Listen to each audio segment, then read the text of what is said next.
The signal came through at the exact moment the war ended, and nobody on the old cruiser knew what to do with it. Bells rang across every human ship in the fleet that day. Not alarm bells, but real bells brought out of storage after 11 years, because someone in Fleet Command decided the end of a war deserved something older than a beeping console. On most ships, crews wept, hugged strangers, and opened bottles they had been saving since the war began. 11 years was a long time to save a bottle. The cruiser Stubborn Light did not celebrate the same way. It was parked at the edge of the Cassandra system, far from any parade, watching a dead moon and a handful of empty rocks that nobody wanted and nobody had ever fought over. It was the kind of post that got forgotten, and the crew had grown used to being forgotten. So when the fleet-wide message arrived announcing that the Terran Alliance and the Coalition had signed a treaty ending the war forever, the bridge crew of the Stubborn Light did not throw a party. They stared at the screen, then at each other, then back at the screen, waiting for the part where someone told them it was a mistake. It did not come. Captain Daniel Reyes read the treaty summary twice before he believed it was real. He was not a young man anymore. 11 years of war had turned his hair gray at the sides and put a permanent line between his eyebrows. He had commanded 3 ships during the war. 2 of them were gone now, broken apart somewhere between the stars, along with most of the people who had served on them. The Stubborn Light was his 3rd ship, and honestly, it was not much to look at. It was old, patched together, and running on parts that had been replaced so many times the engineers joked the ship did not have a single original bolt left in it. But it was his, and it was still flying, and now the war that had taken so much from him was apparently over. "Read it again," he said to his first officer. Lieutenant Commander Grace Whitfield did not need to read it again. She had already memorized the important lines. Immediate ceasefire effective now. Full withdrawal of all Alliance forces from contested and border systems within 30 days. Mutual recognition of territorial boundaries as of this date. Formation of a joint council to oversee lasting peace. She paused. "It's real, Captain. Admiral Calder signed off on it himself. Every ship in the fleet is getting the same order. Stand down and go home." Reyes looked out through the front window at the dead moon they had been guarding for 6 months, guarding it from nothing most days. "Home," he repeated, like the word did not quite fit in his mouth anymore. Down in engineering, the news hit differently. Chief Engineer Owen Baxter was halfway inside a coolant pipe when someone shouted the announcement through the deck speakers, and he nearly dropped his wrench on his own head. He climbed out, wiped grease off his hands with a rag that had stopped being cleaned sometime last year, and looked around at his team. Half of them were grinning. A couple were crying. One young technician just sat down on the floor and did not say anything for a long time. Baxter had joined the war effort straight out of trade school, 17 years old and terrified, assigned to a ship that blew apart 6 months later. He had survived because he happened to be on shore leave that week. He did not talk about it much. Now, standing in his engine room with grease on his hands and 11 years behind him, he allowed himself exactly one deep breath of relief before his engineer brain kicked back in and reminded him the ship still needed fixing, war or no war. The one person who did not celebrate at all was Petty Officer Ruth Dawes, sitting at the communications station with headphones pressed against her ears, frowning at something only she could hear. She had been running a routine sweep of the local frequencies, the kind of boring background task that communications officers did 100 times a shift, mostly to stay awake. She was not expecting to find anything. The Cassandra system had one dead moon, a scattering of asteroid debris, and absolutely nothing worth transmitting about. But there it was, a short burst, heavily encrypted, bouncing off a relay near a coalition outpost that was supposed to be empty. The treaty, signed less than an hour ago, clearly stated that all coalition military installations near the border were to go dark and demilitarized immediately. This outpost should have had nothing to say to anyone. Dawes ran the signal through decryption twice, got mostly static both times, but caught 3 words clean enough to be sure of them. Second wave ready. She sat very still for a moment, headphones still on, staring at the words on her screen like they might rearrange themselves into something less frightening if she looked hard enough. They did not. She pulled off her headphones and walked straight to the captain's chair, ignoring the celebration still rippling through the bridge around her. Reyes was mid-sentence with Whitfield about withdrawal timelines when Dawes reached him. "Captain," she said, "I need you to see this. I think I found something we're not supposed to find." Reyes looked at her face first, before he looked at the screen. Whatever was on it, it was serious enough to make a seasoned communications officer forget the war had just ended. He took the tablet from her hands and read the intercepted fragment. Second wave ready. 3 words, torn out of a longer message he could not fully decrypt, sent from a location that was supposed to be silent forever, on the very day peace was declared. The bells were still ringing somewhere in the ship, distant and hollow now. Reyes felt the line between his eyebrows deepen. "Get me everything you have on that outpost," he said quietly, "and keep this off the general channel.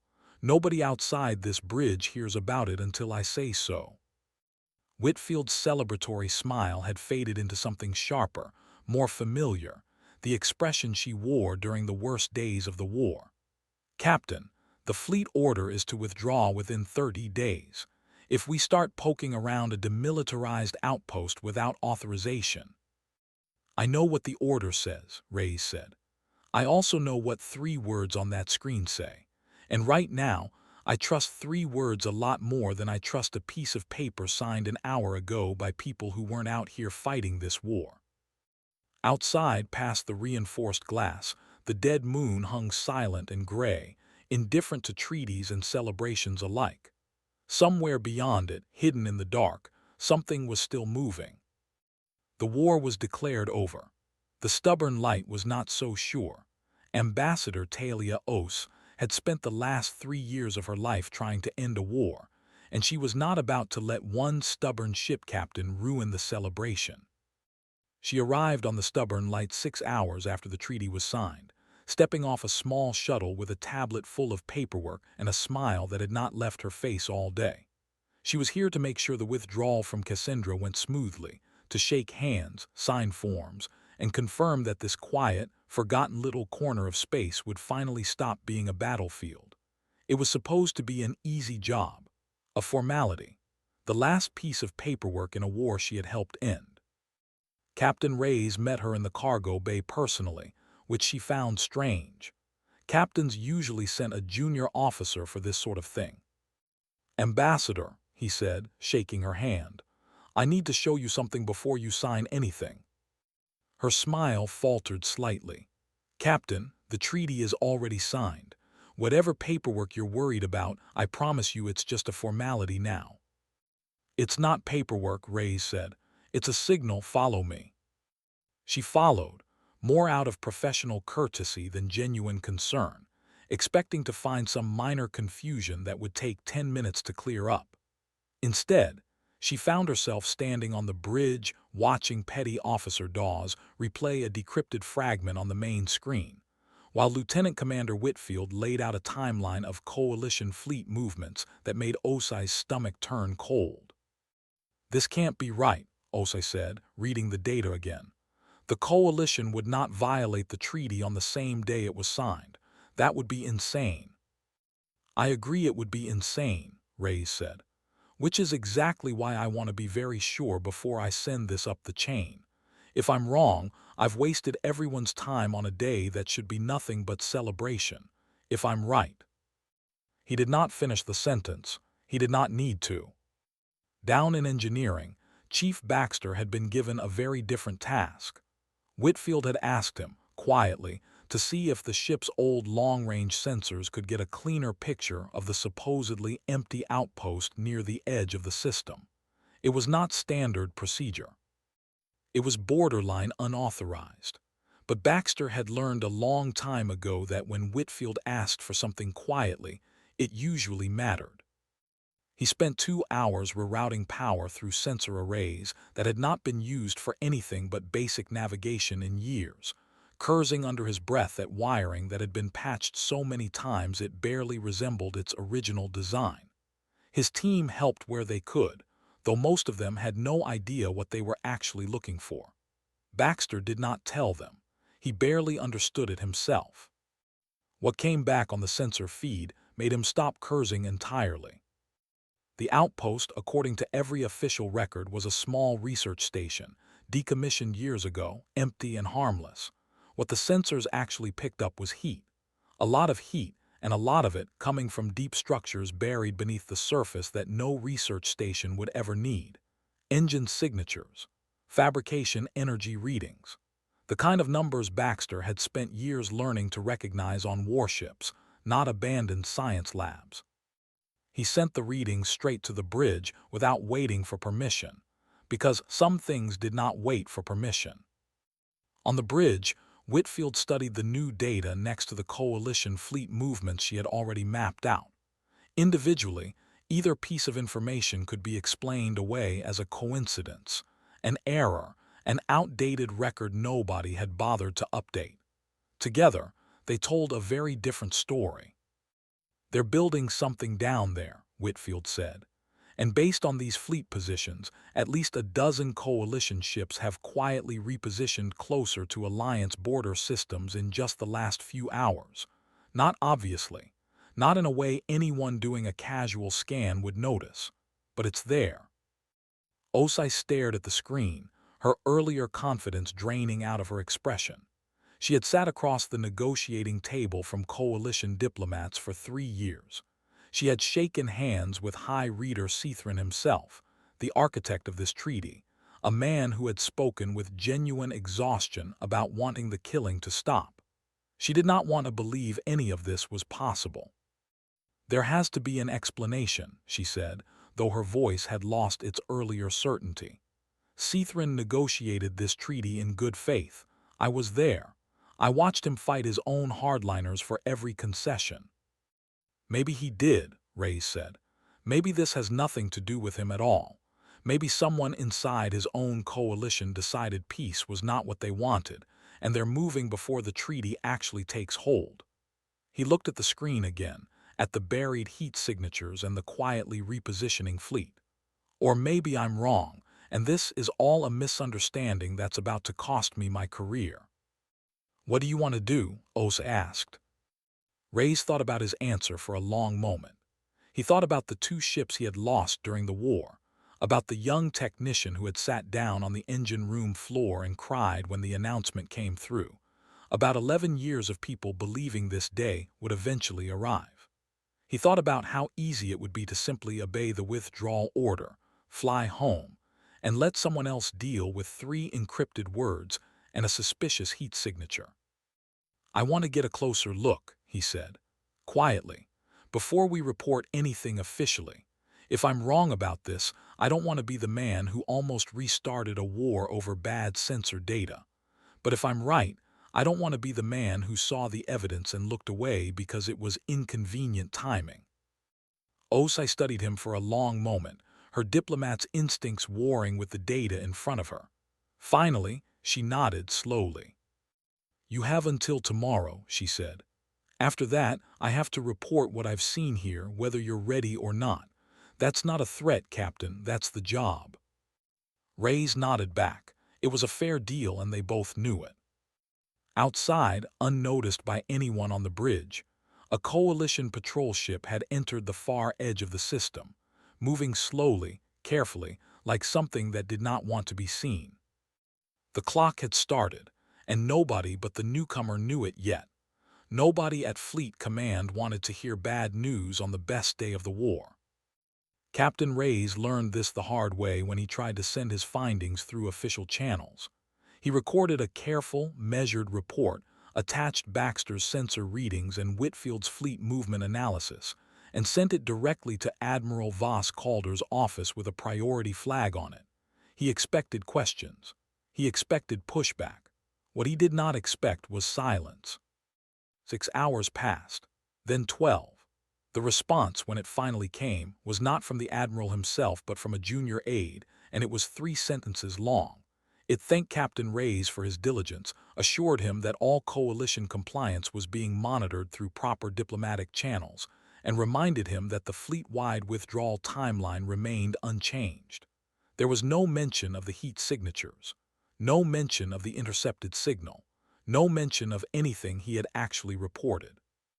They didn't even read it, Baxter said, when Reyes shared the response with his senior officers. That's not a rejection, that's a form letter. Maybe it got lost in everything else, Whitfield offered, though she did not sound like she believed it. Every ship in the fleet is probably sending reports today. Maybe ours just got buried. Maybe, Reyes said, but he did not think so, and neither did anyone else on that bridge. 11 years of war had a way of teaching people what convenient blindness looked like, and this had all the marks of it. Nobody at Fleet Command wanted to be the person who cast doubt on the treaty. Not today. Not on the day everyone had been waiting 11 years for. While Reyes wrestled with a chain of command that did not want to listen, a new problem arrived in person. Coalition Overseer Nyla Corin's shuttle docked without much warning, official clearance codes flashing green before anyone on the stubborn light had time to properly prepare. She strode onto the ship with the confident posture of someone used to being obeyed, flanked by 2 aides, and found Captain Reyes waiting for her in the docking bay with an expression he was doing his best to keep neutral. "Captain Reyes," she said, her translator device rendering her voice in flat, precise tones. "I am here to formally oversee the Stubborn Light's compliance with the withdrawal terms. My records show your ship should already be preparing for departure. Instead, I find long-range sensor activity directed at a demilitarized outpost that has nothing to do with your withdrawal." Reyes kept his face carefully blank. "Routine equipment checks, Overseer, nothing more." Corin studied him with the kind of patient, unblinking attention that made Reyes suspect she did not believe a word of it. "I have spent 4 years of this war negotiating logistics for ceasefires that never held," she said. "I recognize routine equipment checks. This was not one." Ambassador Osa stepped in before the conversation could go further, her diplomatic instincts smoothing the sharp edges of the moment. "Overseer Corin, I assure you, we take the treaty terms seriously. The captain and I were simply confirming the region was fully secure before final withdrawal, nothing more than due diligence." Corin's attention shifted to Osai, and something in her expression softened slightly, though her posture did not relax. "Ambassador, I remember you from the negotiations. You argued passionately for verification measures that my own side resisted. I wonder if your instincts are telling you something now that your orders are not." The comment landed heavier than Corin probably intended, and Osai did not have a ready answer for it. Corin continued, quieter now. "I was not told about any secondary construction near this system. If your sensors found something, I would want to know, Captain. My name is attached to overseeing compliance here. If something is happening that I was not informed of, that endangers my position as much as yours." It was the first genuinely useful thing anyone outside the ship had said all day, and Reyes weighed it carefully. Corin could be telling the truth, an honest official kept in the dark by her own side's hardliners. Or she could be testing him, trying to determine how much the Stubborn Light actually knew before deciding what to do about it. War taught caution above all else, and 11 years of it had not made Reyes eager to trust anyone wearing a coalition uniform, however reasonable they sounded. "I appreciate the offer, Overseer," Reyes said carefully. "But until I have something concrete, I'd rather not make accusations that could unravel a peace everyone worked very hard for." Corin's expression tightened just slightly, and Reyes could not tell if it was frustration or respect.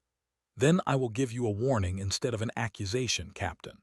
Whatever you believe you have found, act on it quickly and quietly, or do not act on it at all.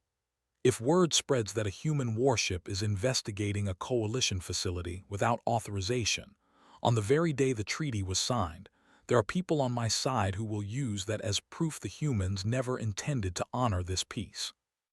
People who are looking for exactly that kind of excuse.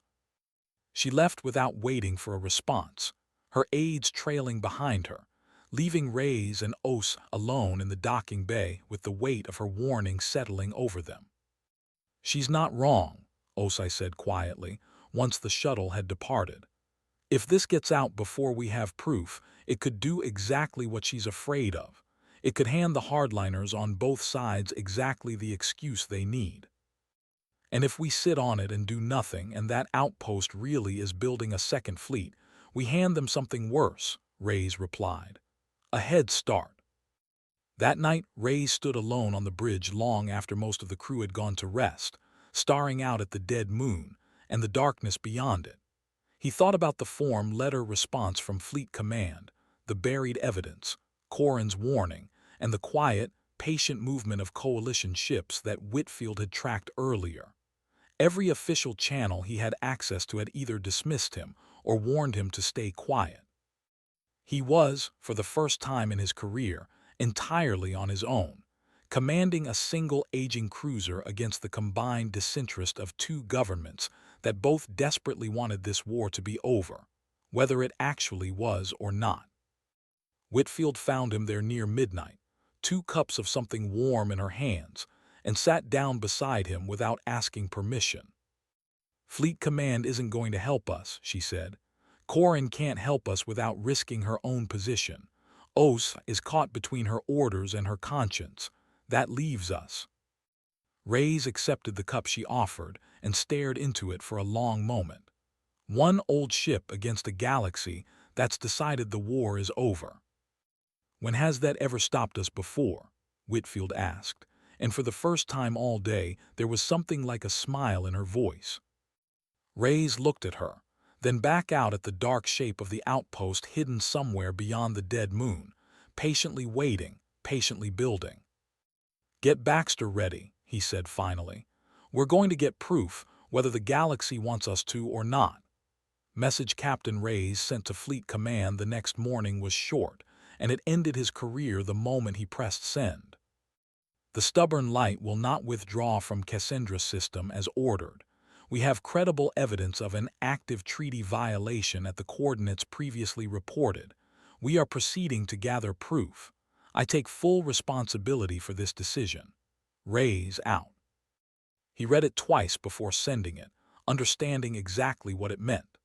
A captain who refused a direct order during peacetime was not treated the same as one who bent the rules during war. There would be no sympathy for this, no understanding that circumstances demanded flexibility.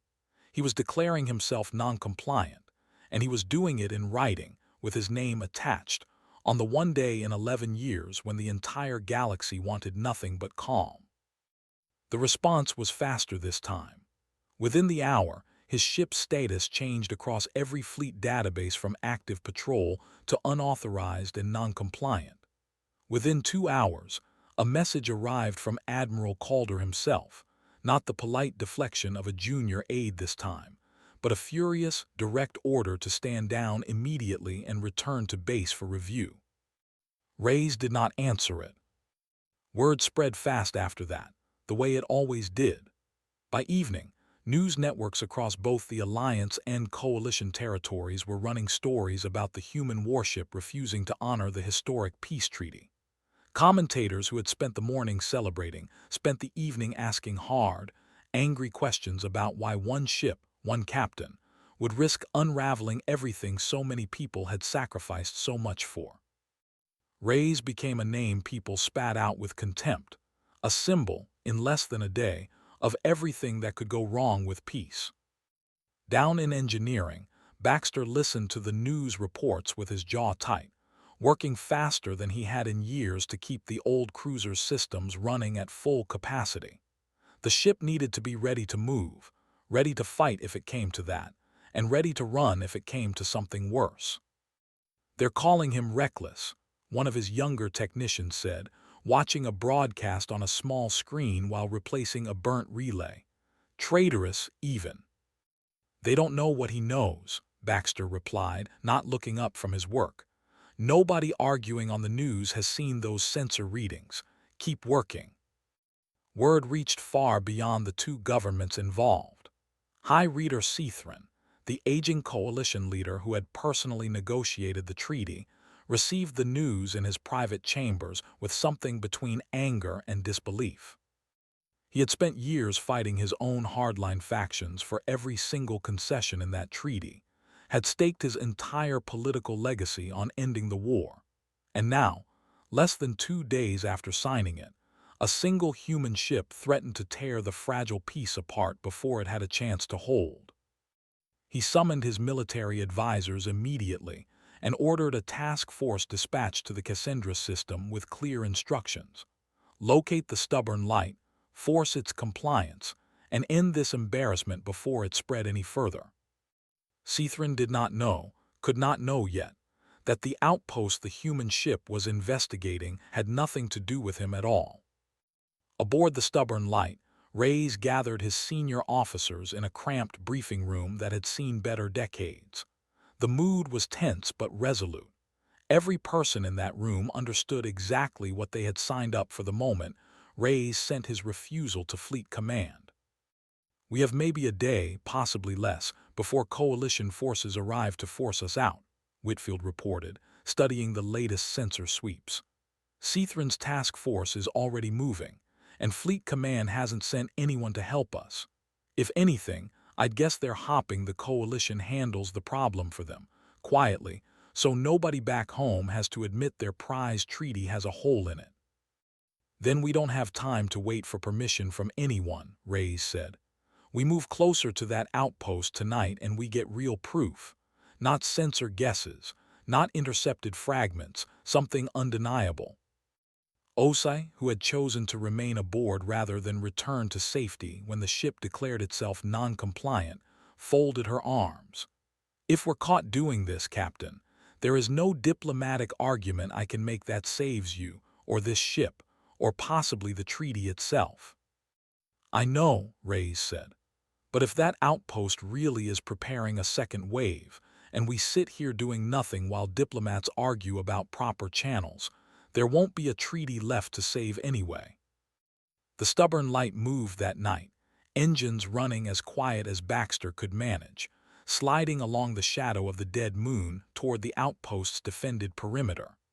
It was old, slow compared to newer coalition vessels, and painfully alone, but it moved with the kind of careful precision that 11 years of war had taught its crew. Getting close enough for real proof meant getting close enough to be detected, and everyone aboard knew it. Baxter had spent the last day rerouting every ounce of spare power he could find into the ship's sensor and stealth systems, stripping non-essential functions down to nothing, running life support at the bare minimum needed to keep the crew functioning. It was not comfortable. Nobody complained.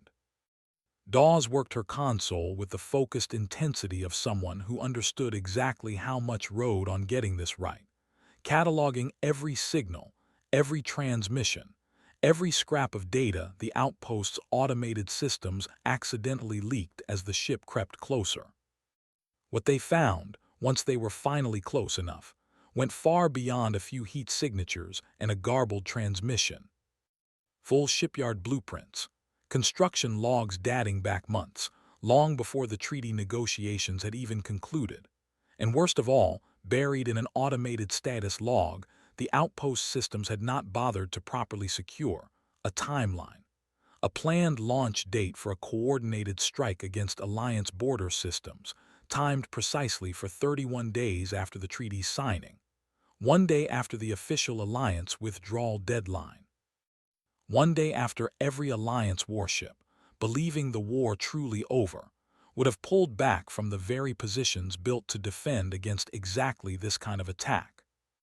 Dawes stared at the timeline for a long moment before finding her voice. "Captain, this wasn't a rumor. This wasn't a misunderstanding. Someone planned this down to the day." Reyes looked at the data on the screen, at proof of exactly what he had feared, now undeniable and complete. Somewhere behind them, coalition patrol ships were closing in, sent by a leader who did not yet know his own treaty was being sabotaged from within. "Copy everything," Reyes said quietly. "Every log, every blueprint, every timeline entry. We need this in enough hands that nobody can bury it, not Fleet Command, not the Coalition, nobody." Outside, sensor alerts began flashing red across the bridge. The patrol ships had found them. "Captain," Whitfield said, her voice steady despite the tension in the room, "we have incoming, multiple contacts closing fast." Reyes rose from his chair, watching the approaching lights on the screen. One old ship standing between a hidden war and a galaxy that desperately wanted to believe the fighting was finally over.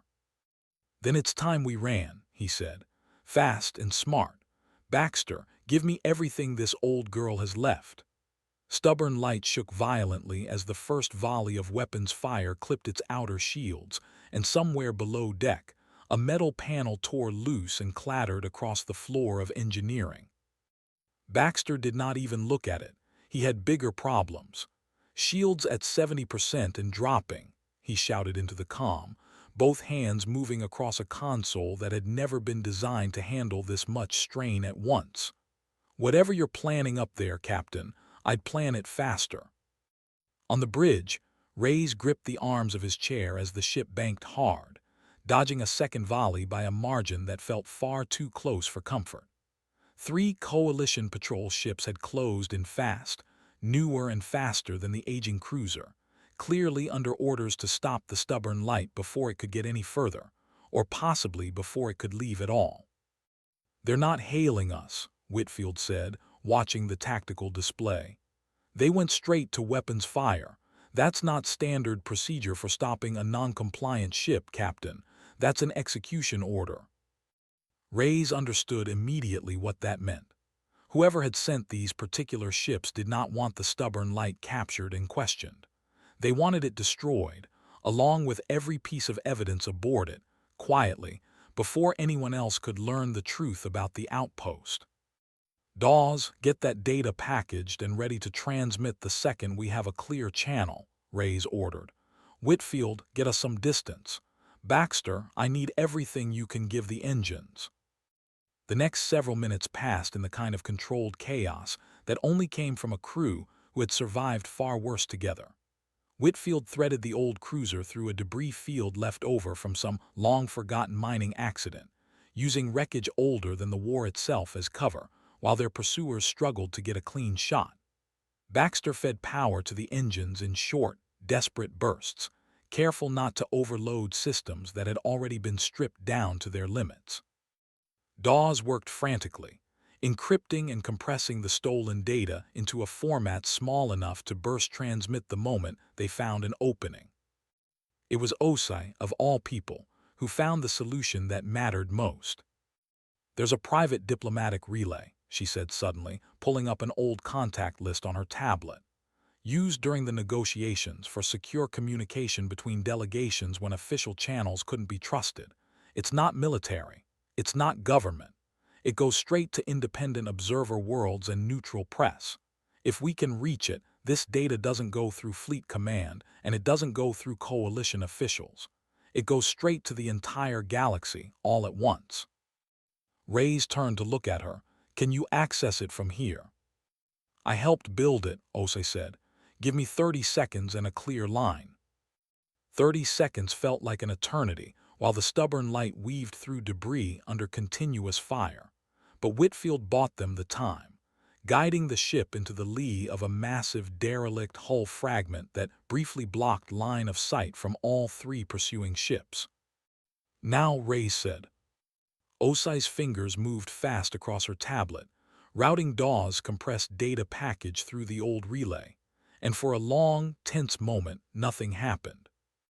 Then the confirmation came through, transmission successful. It was already too late to stop it. Aboard High Reader Cethran's flagship, monitoring the pursuit from a safe distance, the sudden alert of an unauthorized transmission bursting out across dozens of neutral channels caused an uproar that spread through the command deck in seconds. Cethran demanded to know what had been sent, and when his advisors pulled up the content, the color drained from his aging face. Blueprints, construction logs. A launch timeline, dated precisely 31 days after the treaty's signing, aimed directly at Alliance border systems the moment they stood undefended. "This is a fabrication," one of his advisors said quickly, too quickly. Cethrin did not answer immediately. He recognized the outpost's designation. He recognized the construction codes. And with a growing, sickening certainty, he recognized the signature authorization behind the project, a name belonging to a faction within his own coalition that had opposed the treaty from its very first draft, a faction he had assumed he had successfully overruled. He had not overruled them. He had simply stopped watching them closely enough. "Overseer Corrin," he said sharply, "get me Overseer Corrin now." Corrin, monitoring the pursuit of the stubborn light from her own vessel, had already reached the same terrible conclusion. She had trusted Reyes' instincts more than she had let on, and when the transmission burst across every channel, confirming everything she had feared since her visit to the human ship, she made her decision without waiting for orders from anyone. She opened a direct channel to the 3 patrol ships, still chasing the stubborn light through the debris field. "Cease fire," she ordered, her voice cutting through the chaos of their combat channel. "This is Overseer Corrin, acting under direct authority of High Reader Cethrin. Stand down immediately. That human ship has just proven what several of you should have already suspected. We are not chasing traitors. We are chasing the only ones who found the actual traitors." The patrol ships hesitated, weapons fire faltering, then stopping entirely as confusion rippled across their formation. On the bridge of the stubborn light, Whitfield watched the sudden ceasefire with cautious disbelief. "Captain, they've stopped firing." Reyes did not relax yet. "Keep evasive maneuvers running. I want to see this confirmed before I trust it." The confirmation came moments later, a direct hail from Corrin's own ship, patched through on an open channel. Her voice, translated and flat as always, carried something new in it this time, something like grim satisfaction. "Captain Reyes, your evidence has reached every observer world in range. High Reader Cethrin is aware of the conspiracy within his own coalition. The faction responsible for that outpost is being isolated and confronted as we speak. You are no longer a target. You may consider yourself, for the moment, an unlikely hero." Reyes let out a breath he had not realized he was holding. Around him, the bridge crew allowed themselves a brief, exhausted moment of relief, though nobody fully relaxed. Too much was still uncertain.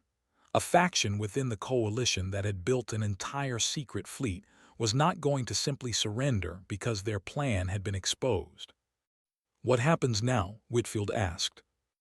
"Now," Reyes said, watching the tactical display slowly clear as the patrol ships withdrew, "we find out if exposing this conspiracy was enough to stop it, or if we just made a very dangerous group of people very desperate." Far beyond the Cassandra system, on dozens of worlds that had spent the last 2 days celebrating the end of a war, new alerts began flooding every news channel, every government office, every household screen. The peace everyone had believed was finally secured suddenly looked far more fragile than anyone had realized, and the galaxy held its breath, waiting to see what would happen next.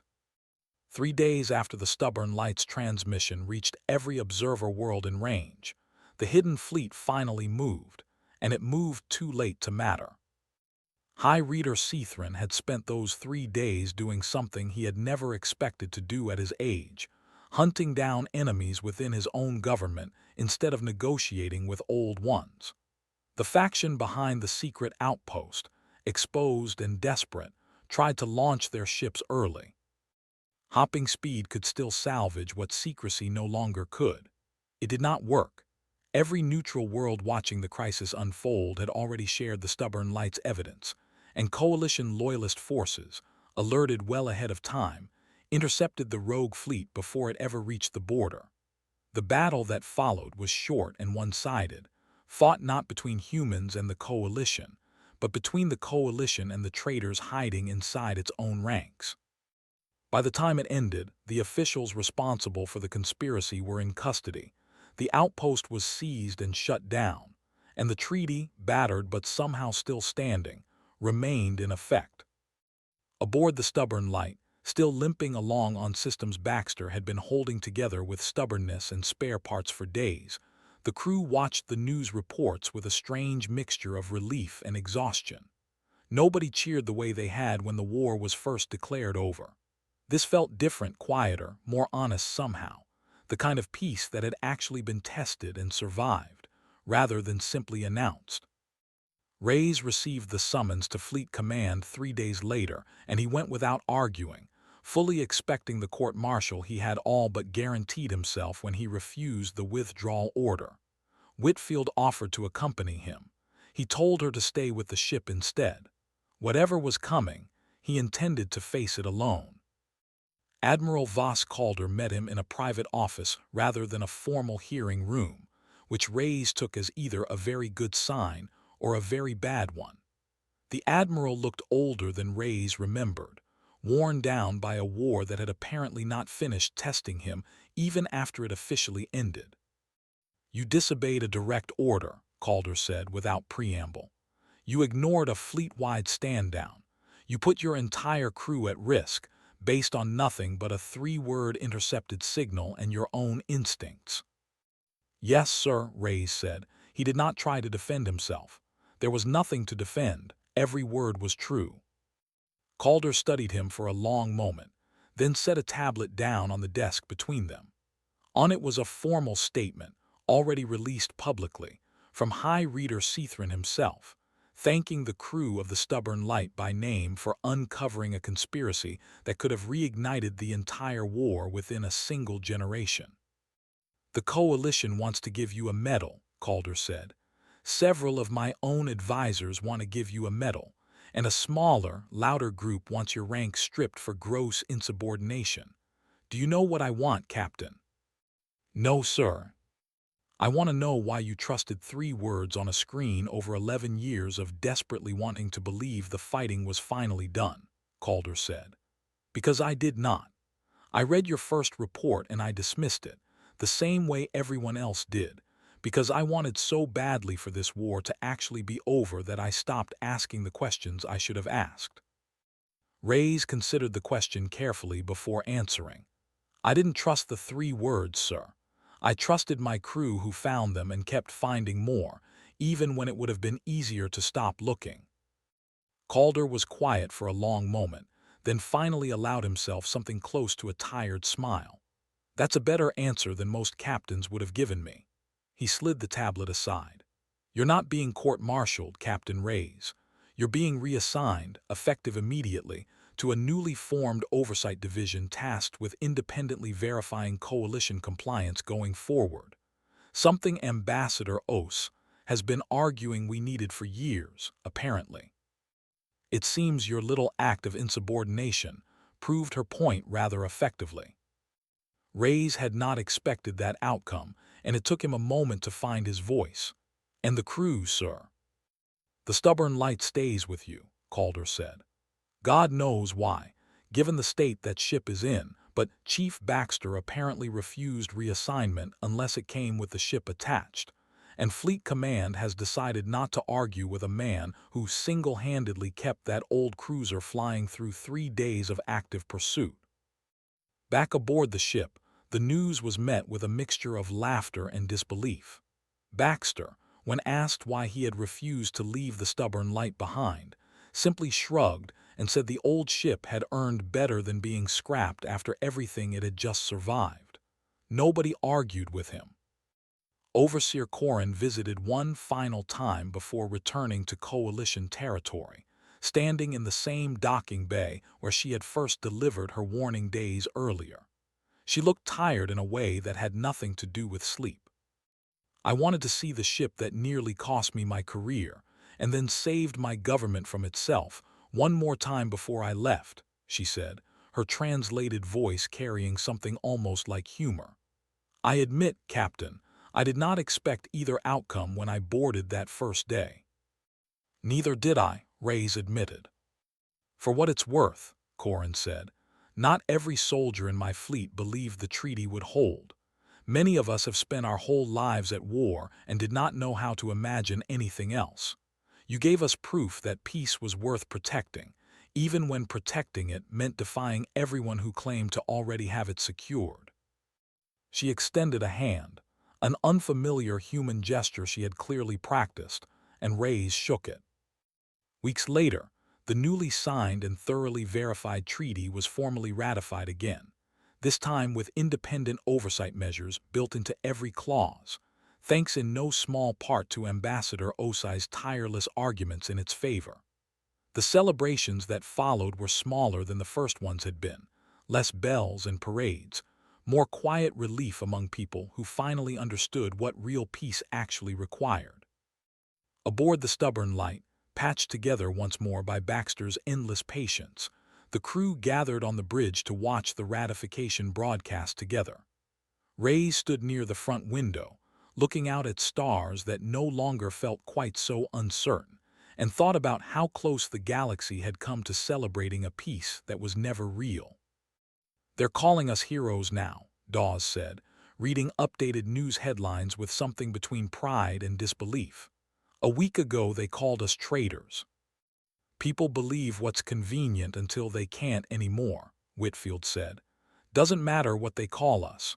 What matters is the peace actually holds this time."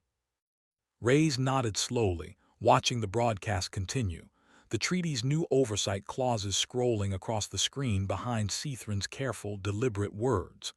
It was not a perfect peace. Perfect peace probably did not exist anywhere in the galaxy, human or otherwise. But it was an honest one now, tested by fire and stubbornness, and built on something sturdier than a signature and a wish. The Stubborn Light drifted quietly at the edge of the Cassandra system, no longer forgotten, no longer alone, watching over a peace it had refused to simply take on faith, and had instead helped make real.